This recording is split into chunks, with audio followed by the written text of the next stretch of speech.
മാസങ്ങളായി തകർന്നടിഞ്ഞ ആനക്കര ഗ്രാമപഞ്ചായത്തിലെ പള്ളിപ്പടി മേലഴിയം റോഡ് നിർമ്മാണം ആരംഭിച്ചു. കുറ്റമറ്റ രീതിയിൽ റോഡ് നിർമ്മാണം നടത്തണമെന്നാണ് ആവശ്യം.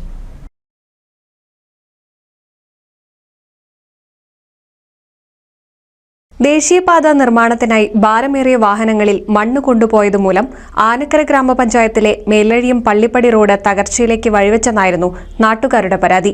ഇതിനെതിരെ വ്യാപക പ്രതിഷേധങ്ങളും ഉയർന്നുവന്നു. അതിനാൽ എത്രയും പെട്ടെന്ന് റോഡിന്റെ നവീകരണ പ്രവൃത്തി ഉടൻ ആരംഭിക്കണമെന്നായിരുന്നു നാട്ടുകാരുടെ ആവശ്യം.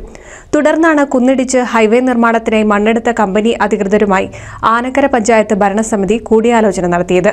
ചർച്ചയുടെ തീരുമാനപ്രകാരം കമ്പനി അധികൃതർ ഗ്രാമപഞ്ചായത്തുമായി ഉണ്ടാക്കിയ കരാർ പ്രകാരമാണ് ഇപ്പോൾ റോഡ് നിർമ്മാണം നടത്തുന്നതെന്നും അനുകൂല കാലാവസ്ഥ വരും മുറയ്ക്ക് ടാറിംഗ് പ്രവൃത്തി നടത്തുമെന്നും ഗ്രാമപഞ്ചായത്ത് പ്രസിഡന്റ് കെ മുഹമ്മദ് പറഞ്ഞു. അതേസമയം ദിവസങ്ങൾക്ക് മുൻപ് മണ്ണെടുത്ത ഭാഗത്തെ ചെളിമണ്ണ് ശക്തമായ മഴയിൽ ഒലിച്ചിറങ്ങിയത് കാൽനട യാത്രക്കാർക്കും വാഹനയാത്രക്കാർക്കും ഒരുപോലെയാണ് ദുരിതത്തിലാക്കിയത്. ബൈക്ക് യാത്രക്കാർ വീഴുന്ന സംഭവം വരെ ഉണ്ടായി. കുന്നിൻ താഴ്വാരത്തെ വീടുകളിലേക്ക് ചെളിവെള്ളം ഒഴുകിയെത്തിയതിനെതിരെയും നാട്ടുകാരുടെ പരാതികളും ഉയർന്നുവന്നു. റോഡിലെ ചെളി JCB കൊണ്ടുവന്നാണ് പിന്നീട് നീക്കം ചെയ്തത്.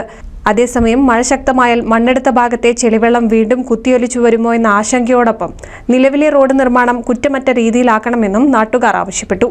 NCV news Thrithala.